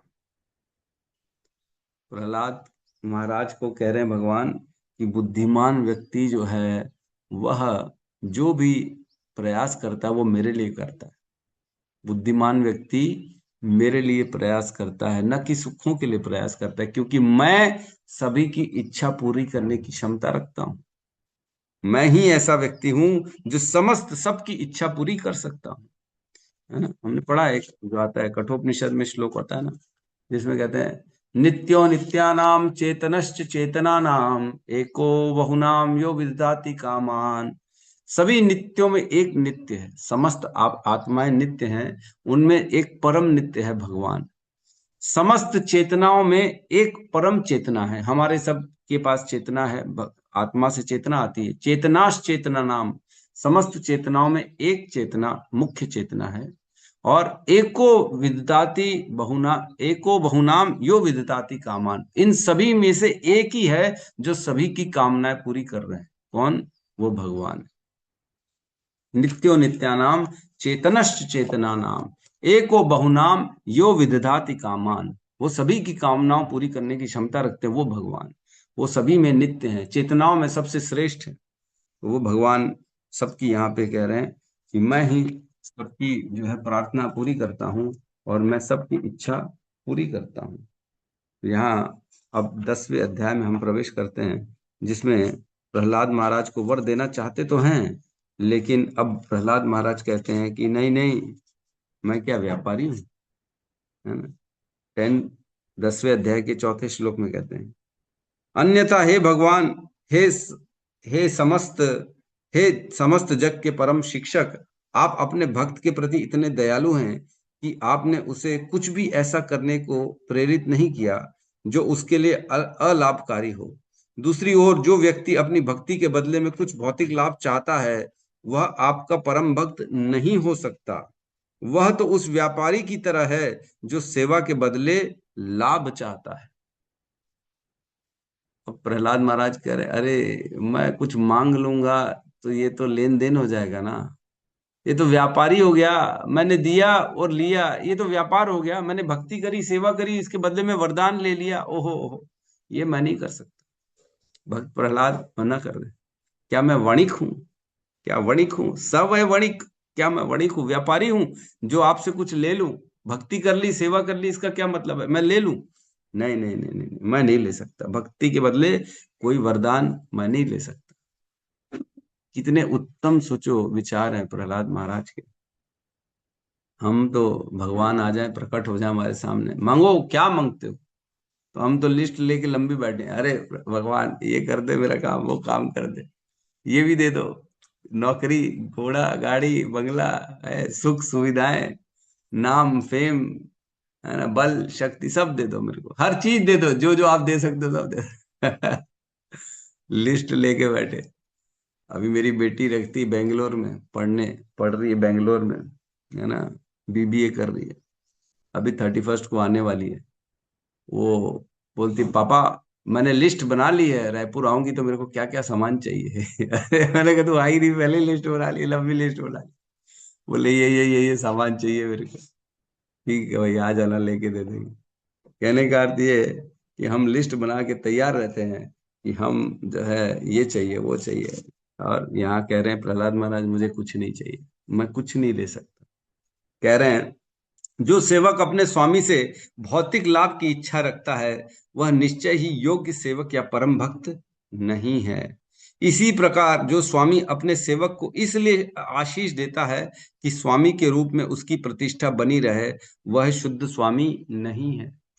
अब स्वामी और सेवक दोनों की डेफिनेशन बता रहे हैं।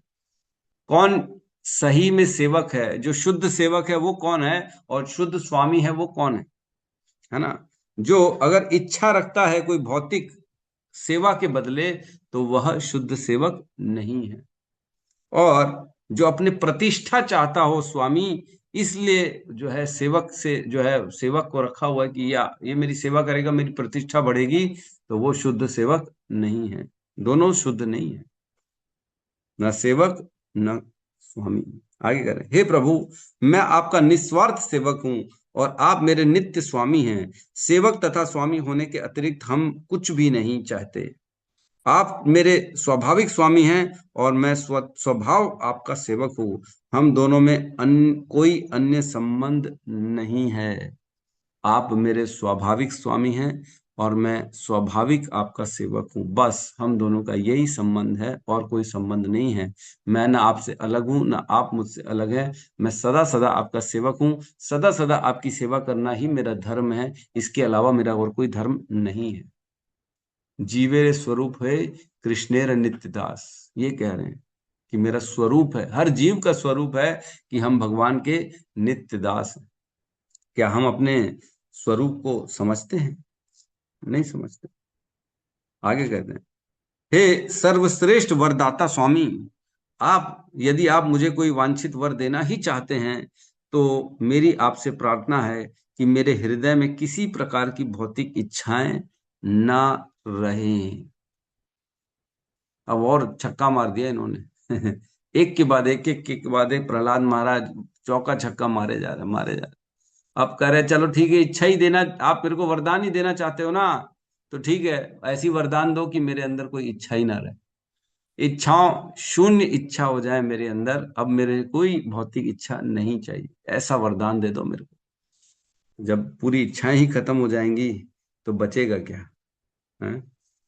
कुछ बचेगा? नहीं बचेगा। आगे कहते हैं, बहुत सुंदर श्लोक है। इस पे मैं अभी श्लोक का अर्थ बता रहा हूं, लेकिन कल हम इस पे जरूर चर्चा करेंगे। 8वां नंबर श्लोक बहुत इंपॉर्टेंट है। कहते हैं, हे भगवान, जन्म काल से ही काम इच्छाओं के कारण मनुष्य की इंद्रियों के कार्य, मन, जीवन, शरीर, धर्म, धैर्य, बुद्धि, लज्जा, ऐश्वर्य, बल, स्मृति तथा सत्य निष्ठा समाप्त हो जाते हैं। जन्म काल से काम इच्छाओं के कारण ये सारी चीजें समाप्त हो जाती हैं। जितनी काम इच्छा बढ़ेगी, उतनी ये सारी चीजें धीरे धीरे समाप्त होने चालू होंगी। और जैसे ही जन्म हो रहा है और धीरे धीरे ग्रेजुअली काम इच्छाओं के कारण व्यक्ति की इंद्रियां, उसका मन, उसका जीवन, उसका शरीर, धर्म, धैर्य, बुद्धि, लज्जा, ऐश्वर्य, बल, स्मृति, सत्यता सब नष्ट होती जा रही। इस पे हम कल चर्चा करेंगे, है ना, कैसे नष्ट होते जा रही सारी चीजें हमारी ठीक है, तो आज हमने देखा कि कैसे भगवान को प्रहलाद महाराज ने शांत कर दिया। भगवान शांत हो गए और उन्होंने बोला ठीक है, अब तुम कुछ वर मांग लो, मेरी इच्छा है तुम्हें कुछ देने की। लेकिन उन्होंने बोला नहीं, मैं आपका स्वाभाविक स्वामी, आप मेरे स्वाभाविक स्वामी हैं और मैं आपका स्वाभाविक सेवक हूँ। कृपया बस मेरी सेवा स्वीकार करें और कुछ नहीं चाहिए मुझे। ठीक है, तो किसी का प्रश्न है तो हम ले सकते हैं। प्रभु जी ये बहुत ही अच्छा बताया। एक तो ये हाँ, समझ में आया कि जगत जो है मृग मरीचिका के समान है, इसकी मतलब जितना पीछे भागेंगे सब दूर के ढोल सुहावने, ये समझ में आया। फिर भक्ति के बदले कभी भी भौतिक चीजों की लालसा कभी नहीं करना है। भक्त प्रहलाद से हमने सीखा क्या मांगना चाहिए। स्वामी सेवक का संबंध समझा कि वो हम दास हैं, वो हमारे स्वामी हैं। और भौतिक इच्छा न रहे, भगवान से ये मांगना कि हमारी भी शून्य हो जाए भौतिक इच्छाएं, केवल आपकी सेवा। बहुत अच्छे से बताया प्रभु जी, बहुत अच्छे से। दंडवत, कोटि कोटि प्रणाम प्रभु जी, आप कोटि कोटि प्रणाम। हरे कृष्ण, प्रणाम। सब भक्तों को भी दंडवत प्रणाम। प्रणाम। यस रिपुनाशन प्रभु जी। हरे कृष्ण प्रभु जी, दंडवत प्रणाम। प्रणाम प्रभु जी, हरे कृष्णा। अब प्रभु जी आप बीच में 3-4 दिन चले जाओगे, हम तो हमारा बहुत बड़ा लॉस हो जाएगा प्रभु जी। अब यात्रा है नहीं, मंदिर की। आप प्रभु जी इसको बड़ा चाहे कैसे भी समझो, आपने जो आज के प्रवचन में एक लाइन बताई है ना प्रभु जी, कि हमारे जीवन में की गई भक्ति का और उस समय का कभी नाश नहीं होता, इससे कोई छीन नहीं सकता। ये चीज जैसे दिमाग में गड़ गई, कई बार हमारा कंफ्यूजन हो जाता है कि हम मंगल आरती करे नहीं करे, समय निकल गया है, नहाए हैं करे नहीं करे, भोग लगाया है करे नहीं करे। लेकिन मैं तो सोचता हूँ किसी भी हालत में वो कहीं पे भी हो, कैसे भी हो, हम जुड़ते रहे, वो हमारा समय जो है वो अमूल्य है और फिर उसको कोई छीन नहीं सकता प्रभु जी। ये बात आज मेरे तो दिमाग में गड़ गई है कि अगर हम कोई एक्सक्यूज लेते हैं कि नहीं नहीं नहीं आज ये नहीं करूंगा, आज वो नहीं करूंगा, नहीं, जैसे हो, जिस हालत में हो, जो भी हो, उस आप भगवान से जुड़े रहो प्रभु जी। और ये जो आज आपने जो ज्ञान दिया है ना प्रभु जी, ये मेरी लाइफ का एक टर्निंग पॉइंट है प्रभु जी। और मैं आपको बताऊं कि जिस तरह से प्रभु जी वो नरसिंगा पिक्चर आई थी ना, और उसके हाँ। अंदर जो लास्ट का सीन था जब भगवान उसका जो है वो अपना वध करते हैं हिरण्यकशिपु का, वो सीन आज आपने जागृत कर दिया प्रभु जी। मैं तो अपना आप को धन्य समझता हूँ कि हमने जरूर कोई अच्छे ऐसे हमारे कर्म थे जिससे आपकी प्राप्ति हुई है प्रभु जी। और ये जो लाइन आपने बताई है प्रभु जी की इन चीजों का, इस समय का कभी नाश नहीं होता है, ये प्रभु जी मेरे जीवन के अंदर एक अमिट अक्षर हो गए प्रभु जी, चट्टान पे लिखी हुई चीज है प्रभु जी। आपका बहुत बहुत आधार आभार, हृदय से धन्यवाद प्रभु जी। हरे कृष्णा प्रभु जी। हरे कृष्ण। तो ये जो हमारा एक श्लोक है 2.3.17 है ना, उसमें हमने 2 दिन चर्चा करी है, 2 दिन इसी श्लोक की व्याख्या करी है हमने। जो आयुर्हर्ति वै पुंसाम उद्यनस्त चयन सौ तस ऋते यत् शृणोनीत उत्तम श्लोके वार्तया। बहुत इंपॉर्टेंट श्लोक है। 2 दिन पूरी हमने इसमें गहरी चिंतन मनन किया है। तो वो मैं श्लोक शेयर कर लूंगा, जो हमारी क्लास है उसकी लिंक मैं शेयर कर लूंगा। जिसने भी नहीं सुना है ना, उस क्लास को जरूर सुनेंगे तो उनके कंसेप्ट और क्लियर हो जाएंगे कि दान देना है तो समय का दान अगर भगवान को दे दिया तो समय भगवान कभी उसका नाश नहीं करते। तो इसमें हमने बहुत गहरी चर्चाएं करी हैं, तो उससे और प्रेरणा मिलेगी कि भगवान की भक्ति के लिए और समय निकाले हम। तो ठीक है, बहुत बहुत धन्यवाद। यस दिव्य लोचन प्रभु। हरे कृष्णा प्रभु जी, दंड प्रणाम। प्रणाम। प्रभु प्रणाम। जी आज की क्लास के लिए प्रभु जी बहुत सुंदर क्लास है, बहुत ही सुंदर क्लास है, और इसके लिए प्रभु जी आपको कोटि कोटि धन्यवाद। सभी वैष्णव भक्तों को हमारा धन्यवाद प्रणाम। प्रभु जी जैसे क्या होता है कि हम सुबह जब से सोकर उठते हैं प्रभु जी, और जब तक सोते नहीं हैं तब तक प्रभु जी हम अपने मतलब प्रयास करते हैं प्रभु जी। तो बाकी तो सब भगवान की इच्छा है कि मतलब समस्त कार्यों को भगवान को अर्पित करते चलें। जब से उठते हैं जब तक सोते नहीं प्रभु जी। लेकिन प्रभु जी उसमें क्या होता है कि इससे कभी कभी मेरे साथ ये होता है कि किसी ने कुछ हमको मेरे हमें कुछ बोल दिया, स्टाफ में ऑफिस में कुछ बोल दिया। तो कई बार तो हम ये सोच लेते हैं कि यार ये कहीं ना कहीं भगवान की मर्जी से हो रहा है, हमने किसी को बोला होगा तो आज मुझे बोला जा रहा है। कि प्रभु जी कई बार तो ऐसा लगता है कि यार इसमें तो मेरा कहीं दोष नहीं है, और इस बंदे ने मुझे बोला तो मैं इसको पलट के तुरंत इसको जवाब देता हूँ मैं। तो प्रभु जी यहाँ पे वो मेरे अंदर भाव नहीं आता है, मैं इसको जवाब देता हूँ तो कहीं ना कहीं मैं इसको जो अपराधी बना हूं प्रभु जी, मैं दोषी बना हूं मैं। देखो ऐसा है कि ये स्वाभाविक है हर जीवात्मा की कि वो अपने अंदर जो है ना सुख की कामना करता है। उसको सुख चाहिए। जो कोई भी दुख देता है तो उसको वो रिजेक्ट कर देता है और उसको प्रयास करता है कि मैं अपने कार्यों से, अपने वचनों से, अपने प्रयासों से अपने जीवन में सुखों को लाऊं, दुखों को बाहर करूं। ये हर जीवात्मा इसी में लगा हुआ है। लेकिन जब हम देखते हैं कि हमारा कंट्रोल किसी के ऊपर नहीं है ना, जो अपने हैं वही धीरे से आगे चल के हमें दुख देना चालू कर देते हैं। ऐसा होता है। जो पहले सुख देता था वही दुख देता है। तो इसके पीछे का जब हम गहराई में जाते हैं तो पता पड़ता है कि कोई व्यक्ति हमें सुख दुख नहीं देता, हमारे कर्म ही हमें सुख दुख देते हैं। और जब जो कर्म आता है वह दुख लेके आता है या सुख लेके आता है, जो हमने विगत जन्मों में कर्म किया वही कर्म हमें सुख और दुख देता है। जब ये इस स्थिति पे आ जाएंगे ना, तब हम फिर प्रयास नहीं करेंगे कि जीवन में मैं सुखी हो जाऊं। फिर दूसरों को कुछ नहीं बोलेंगे, ठीक है भैया जो आपको बोलना है बोल लो, मेरे को कोई फर्क नहीं पड़ता, मैं तो भगवान के नाम और जप में रहूंगा। एक्चुअल में हमें दुख भी उतने ही मिलते हैं जितने भाग्य में होते हैं। अगर हमने उसको सहन कर लिया तो ऑटोमेटिकली दुख खत्म हो जाएंगे, फिर दुख नहीं मिलेगा। है ना, काले न सर्वत्र गंभीर रहनसा। है ना, सब कुछ काल के द्वारा ये मैनेज हो रहा है। काल ही सुख देता है, दुख देता है, और कोई स्थिति दुख नहीं देती है। और क्या कहते हैं, भीष्म पितामह कहते हैं ना, सर्वम कालम कृतम मन्ये। युधिष्ठिर को कहते हैं, मैं ये मानता हूं कि तुम्हारे जीवन में सुख दुख क्यों आ रहा है, काल की वजह से आ रहा है। सर्वम कालम कृतम मन्ये, और कुछ कारण नहीं है, काल ही है। तो जब समय आता है दुख का, तो व्यक्ति को दुख ही मिलेगा। वो अपने कितने भी प्रयास कर ले, दुख से दूर नहीं जा सकता वो। और जब समय आ जाएगा सुख का, तो कोई भी ऐसा व्यक्ति भी उसे सुख दे देगा जिससे उसने कभी ये याचना, कभी उसने प्रयास भी नहीं किया था, वैसा व्यक्ति भी आके सुख दे के चला जाएगा। तो काल ऐसी व्यवस्था करते हैं हमारे जीवन में सुख और दुख की। इसलिए हमें बहुत ज्यादा सुख और दुख के प्रयास नहीं करने चाहिए। कौन क्या बोल रहा है, क्या नहीं बोल रहा है। हाँ, ये है कि धर्म अनुसार हमें आचरण करना चाहिए। कि धर्म विरुद्ध बात है तो उसको स्वीकार नहीं करना चाहिए, उसको रिजेक्ट कर देना चाहिए। लेकिन धर्म सम्मत बात है, ठीक है, मेरी गलती थी, मैंने कुछ गलत किया होगा तभी ऐसा हो रहा है, तो ठीक है, उसको स्वीकार करके आगे बढ़ा जा सकता है, कोई दिक्कत नहीं। लेकिन समय तो लगेगा शुद्धता आने में, हमारे हमारे वो स्तर को प्राप्त करने में, कि हम शांत बने रहें, आत्मराम शांताय।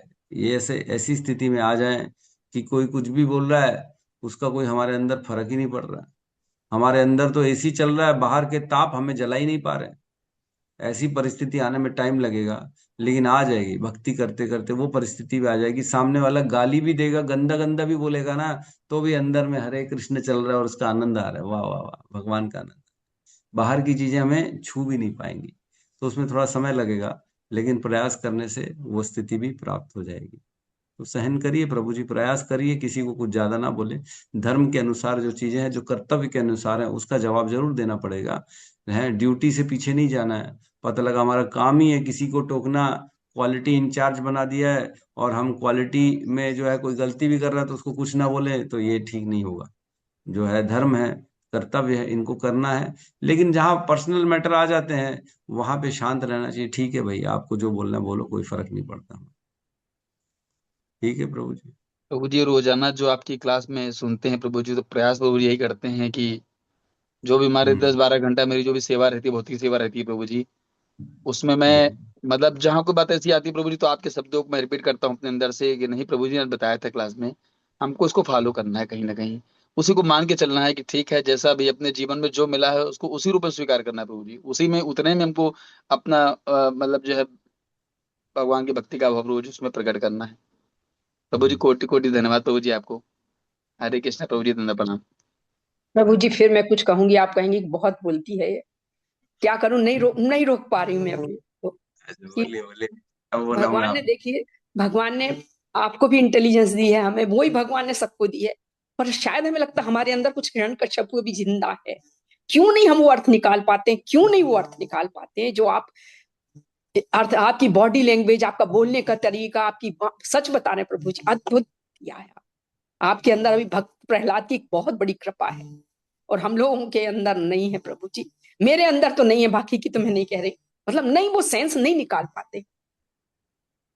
नहीं नहीं, ऐसा नहीं है। एक्चुअल में क्या होता है, ये काल, समझ लीजिए, ये काल कैसे हमारे जीवन में इफेक्ट करता है ना, सही समय आने पे ही किसी की वाणी का प्रभाव होना चालू होता है। अगर आज से मैं 10 साल पहले भी बोलता तो भी आप शायद फॉलो नहीं करते, और किसी और के द्वारा भी 10 साल पहले सुनते आप तो शायद फॉलो नहीं करते। यही वाणी कोई और भी बोलता तो शायद आपको ना पसंद होती, और अगर यही वाणी 10 साल पहले मैं बोलता तो भी आप शायद पसंद नहीं करते। लेकिन एक परफेक्ट जब व्यक्ति का समय आता है, तब उन बातों का प्रभाव हृदय में पड़ता है ना। तो जब भक्ति जागृत होने का समय आ जाता है, तब भगवान ऐसे किसी व्यक्ति से मिला देते हैं जिसकी बातों का प्रभाव हमारे हृदय में पड़ना चालू हो जाता है। तो ये एक हमारा जो है ना संबंध होता है, ये किसी गुरु के कारण होता है। जैसे हमने किसी को गुरु बनाया, तो गुरु अपने प्रतिनिधि भेजते हैं हर हर हर जीवन में। तो गुरु शिष्य का संबंध शाश्वत संबंध होता है। हर जीवन में गुरु आता है हमारे को उद्धार करने के लिए। गुरु नहीं आता तो उसका कोई प्रतिनिधि आ जाता है हमारा उद्धार करने के लिए। लेकिन ये शाश्वत संबंध है, ये कभी भी अटूट संबंध होता है, हर जीवन में आएगा वो। जितनी भक्ति इस जीवन में हुई, अब अगले जीवन में और भक्ति बढ़ाने के लिए दोबारा आना पड़ेगा, दोबारा हमारे को आपको बैठना पड़ेगा, दोबारा और चर्चा करनी पड़ेगी। तो इस प्रकार अनेक जीवन में जाके जब भक्ति पूर्ण होती है, तब भगवान का धाम पहुंचते हैं ना, है ना। बहुनाम जन्मनाम अंते ज्ञानवान माम प्रपद्यते वासुदेवम सर्वम इति स महात्मा सुदुर्लभ। वो महात्मा जो वासुदेवम सर्वम इति जो जानता है, वह यह ज्ञान कैसे प्राप्त करता है? अनेक जीवनों में थोड़ा थोड़ा थोड़ा थोड़ा थोड़ा ज्ञान प्राप्त करेगा, तब जाके एक आखिरी जीवन में पता पड़ जाएगा उसको कि नहीं, वासुदेव सर्वम इति, ऐसा महात्मा दुर्लभ है। तो ये ज्ञान धीरे धीरे धीरे हर जीवन में थोड़ा थोड़ा थोड़ा थोड़ा हम एकत्रित करते हैं। जब इकट्ठे हो जाता है, तब एक जीवन में फाइनली भगवत धाम जाने के लायक बनते हैं हम। तो ऐसे हम बहुत सी जीवनों में ज्ञान इकट्ठा कैसे करते हैं? वही गुरु बार बार भेजते हैं किसी को, अपने प्रतिनिधि को, ताकि तू इसको ज्ञान दे और इसको लेके आ, ज्ञान दे और इसको लेके आ, ज्ञान दे और इसको लेके आ। तो यह शाश्वत संबंध है, हर जीवन में कुछ न कुछ प्राप्त करके फिर हम एक दिन हमारे गुरु जो श्रील प्रभुपाद हैं, वह हमको इस जो है भगवत धाम ले जाने के लिए ये कार्य करते हैं। तो हम, ये शाश्वत संबंध है, एक जीवन का संबंध नहीं है हमारा आपका। अनेक जीवनों में हम मिले हैं, तभी आज भी इस जीवन में मिले हैं, और ये आगे भी चलता रहेगा। अगर इस जीवन में पूर्णता हासिल नहीं कर पाए, तो अगले जीवन में दोबारा मिलना पड़ेगा, है ना। दोबारा जो है प्रतिनिधि आएगा, कोई ना कोई दोबारा ज्ञान देगा, फिर वह ज्ञान हमें प्रभावित करेगा, फिर भक्ति और बढ़ेगी और बढ़ेगी। इस प्रकार पूर्णता की ओर हासिल, वो पूर्णता की ओर आगे बढ़ते चले जाएंगे। तो गुरु के कारण ही हो रहा है माता जी। और कहीं ना कहीं मेरे हृदय में भी गुरु ने कृपा करी है, जो मैं बोल पाता हूँ, और मैं बोल पाता हूँ और इसका प्रभाव हो पाता है। ये जरूरी नहीं कि जो बोले उसका प्रभाव भी हो। कई लोग बोलते तो बहुत अच्छा अच्छा है, लेकिन प्रभाव नहीं पड़ता, उनकी बातों का कोई असर ही नहीं होता, वो सुना अनसुना कर दिया। लेकिन पता नहीं कोई ऐसा व्यक्ति आता है जिसकी बातें हृदय में चली जाती है, एकदम अंदर अंदर ऐसे जाके बैठ जाती है कि निकलती नहीं है। ये क्यों होता है?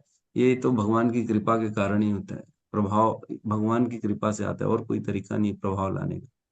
तो भगवान ऐसी कृपा करते हैं, भगवान आप पे कृपा करते हैं, हम पे कृपा करते हैं, सब पे कृपा करते हैं, गुरु के माध्यम से करते हैं, और धीरे धीरे हम फिर भक्ति में आगे बढ़ते हैं।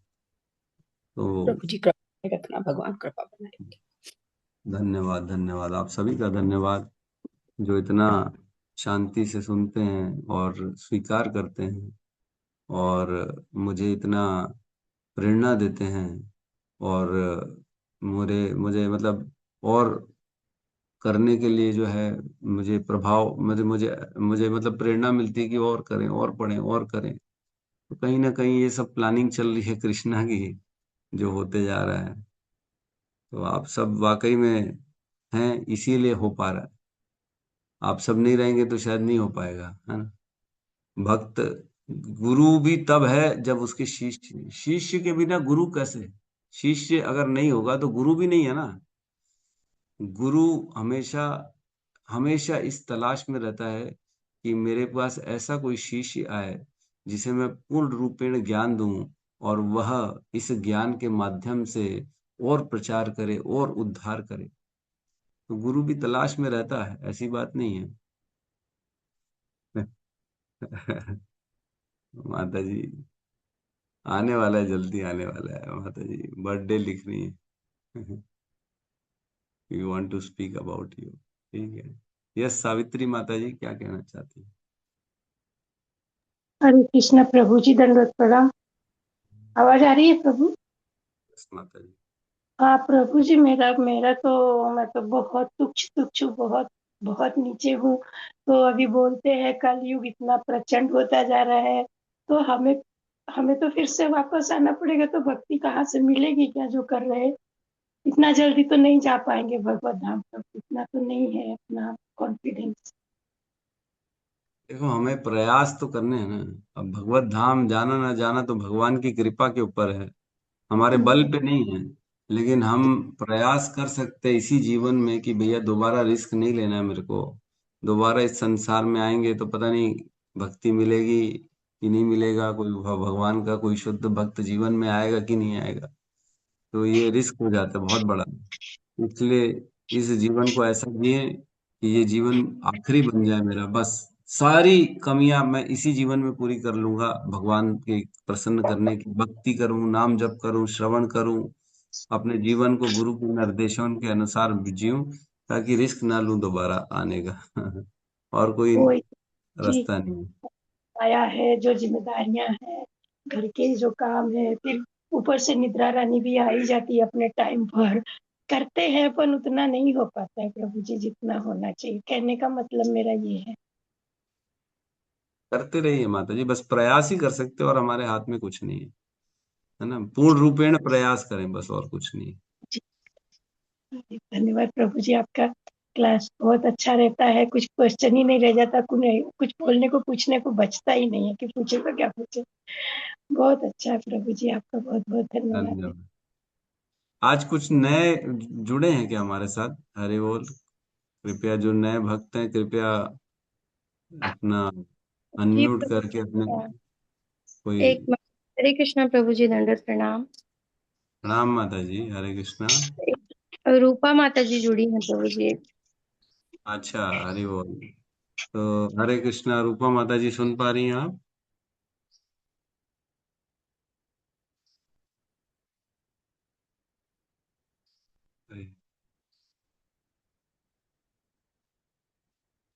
हरे कृष्णा। शायद वो अनम्यूट नहीं कर पा रही हैं। अच्छा,